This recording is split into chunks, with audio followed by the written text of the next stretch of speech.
पाठ 12। जब मुझको सांप ने काटा। आइए इस पाठ के प्रश्न और उत्तर का अभ्यास करते हैं। पहला प्रश्न, कहानी की बात।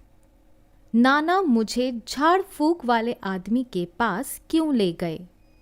इसका उत्तर है, नाना को लगा कि मुझे सांप ने काट लिया है, इसलिए वे मेरा इलाज कराने झाड़ फूक वाले आदमी के पास ले गए। अगला प्रश्न, मैं बूढ़े आदमी को क्या बताना चाहता था? इसका उत्तर है, मैं बूढ़े आदमी को यह बताना चाहता था कि मुझे सांप ने नहीं बर ने काटा है। अगला प्रश्न, जब सांप नारियल के खोल में घुस गया तो मैंने क्या किया था? मैंने ऐसा क्यों किया होगा? इसका उत्तर है, मैंने एक पत्थर का टुकड़ा उठाया और उससे नारियल के खोल का मुंह बंद कर दिया था, और मैंने ऐसा इसलिए किया जिससे कि सांप बाहर ना आ सके। अगला प्रश्न, क्या बूढ़े आदमी ने सचमुच मेरा इलाज कर दिया था? तुम ऐसा क्यों सोचते हो? इसका उत्तर है, बूढ़े आदमी ने मेरा इलाज नहीं किया था।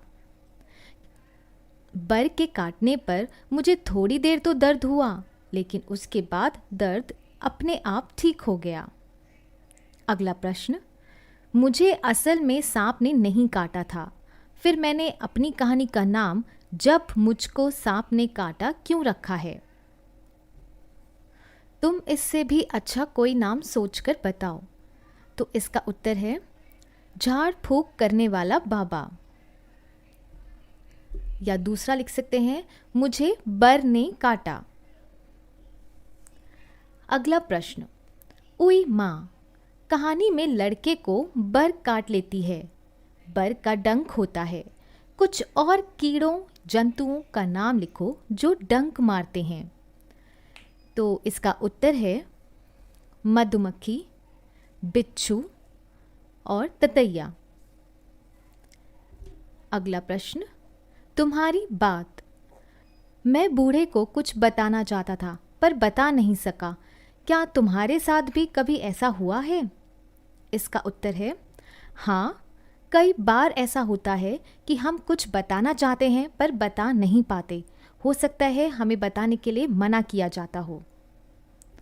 अगला प्रश्न, क्या तुमने कभी सांप देखा है? तुमने सांप कहाँ देखा?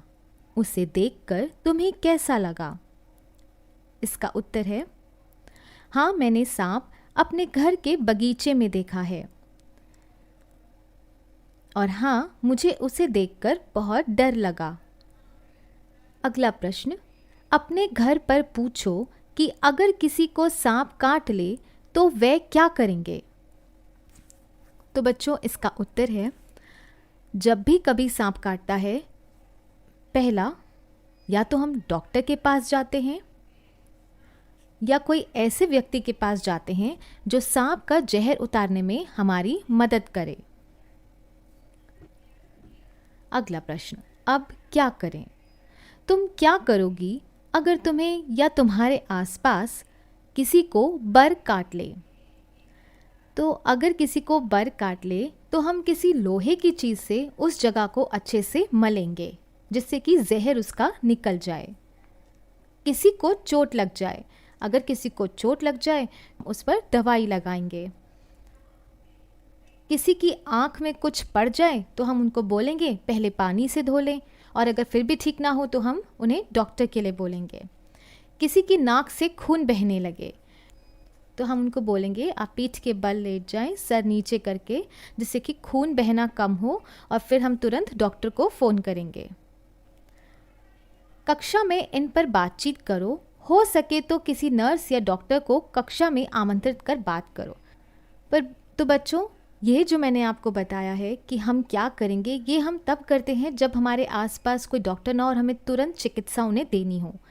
लेकिन इसका ये मतलब नहीं कि आप डॉक्टर को कॉल नहीं करेंगे। सबसे पहले चिकित्सा करने के बाद आप तुरंत अपने नज़दीकी डॉक्टर को कॉल करेंगे ज़रा सोचो तो, नारियल के खोल जैसी और कौन सी चीज़ों में सांप छिप सकता है? वह खोल अहाते में कैसे पहुंचा होगा? तो पहला उत्तर है नारियल जैसी और कौन सी चीज़ें हो सकती हैं, जैसे कि पानी के पाइप में घुसना, नाली में, ऐसी जगह पे सांप, या फिर किसी स्टोर रूम में। ऐसी जगह पे सांप बहुत आसानी से छिप जाते हैं। वह खोल अहाते में कैसे पहुंचा होगा? अब हो सकता है कि घर वालों ने नारियल के खोल को पीने के बाद अहाते में फेंक दिया हो। अगला प्रश्न, घर के हिस्से। नीचे कुछ शब्द दिए गए हैं, उन शब्दों में से कुछ शब्द घर से संबंधित हैं, उन पर घेरा लगाओ। अहाता, आंगन, बरामदा, जीना, अटारी, आला, घेर, सीढ़ी, छत, सड़क, रसोई, छज्जा, दालान, अस्तबल, रहत, तांड, डांट घर, जोहर, पुलिया, नहर, कमरा, मुंडेर। तो बच्चों, इसका उत्तर बहुत आसान है। हमें अपने घर से संबंधित जगहों पर गोला लगाना है, जैसे अहाता, आंगन, बरामदा, जीना, सीढ़ी, छत, छज्जा, रसोई, मुंडेर, कमरा। अगला प्रश्न, क्या समझे? नीचे लिखे वाक्यों का मतलब बताओ। सांप पास की झाड़ी में गायब हो गया। तो सांप पास की झाड़ी में छुप गया, छुप गया होगा। वह चट मुझे गोद में उठाकर भागे। वह मुझे जल्दी से गोद में उठाकर भागे। अब बच्चा खतरे से बाहर है। अब बच्चा बिल्कुल ठीक है। नाना ने उसके लिए बहुत सी चीज़ें भेंट में भेजी।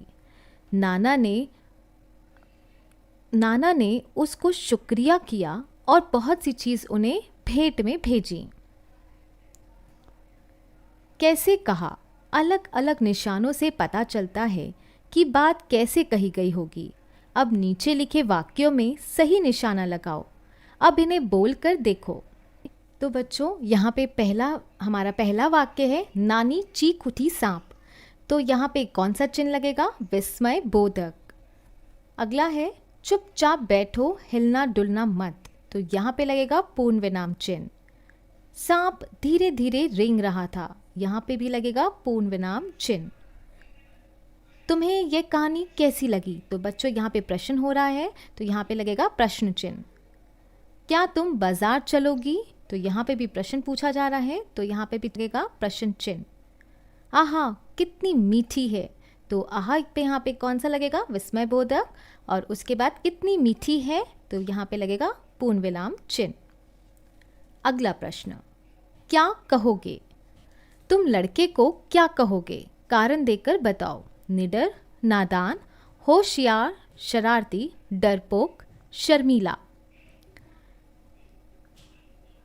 तो बच्चों, इस कहानी में जो लड़का है वो निडर भी है और होशियार भी, क्योंकि जब उसने सांप को देखा तो वो डरा नहीं। जैसे ही सांप खोल के अंदर गया, उसने फट से पत्थर लेके उस खोल का मुंह बंद कर दिया, यानी कि वो होशियार भी था। अगला प्रश्न, दो बार। सांप धीरे धीरे रेंग रहा था। यहाँ धीरे शब्द का 2 बार इस्तेमाल किया गया है। ऐसे ही कुछ शब्द लिखो और उनसे वाक्य बनाओ, जैसे कि चलते चलते, पीछे पीछे, और ऐसे कई शब्द बच्चों आप भी खुद बना सकते हैं और यहाँ लिख सकते हैं। तो ये वाला प्रश्न का उत्तर आप खुद से करेंगे।